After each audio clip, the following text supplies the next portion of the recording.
ja miksi on levinnyt tänne rauhassa Suomeen. Äly mitä järki siinä oikein on. Vois vaan kuulee depadella, ei kiella vähän aikaa. Ei siin oo tantekaan varsinkaan kun jengi vaan daja. Mut ei tiedä varmaan kukaan muu mun ikäinen snaija tappu. Jos joku ottaa tän kriittisesti, miks ne käyttää jotain hikisiä huumeita?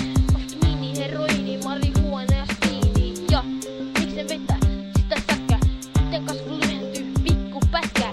Niit puuttuu 2 miljardia aivosoluu. Miten mutsia vaija? Kyl niin toru, mut se vaan kinuuttaa New York koru. Maailma on paha ja New York on se nappa, siellä ei sanota älä tapa, koska hakkaaminen on thugien elämän tapa.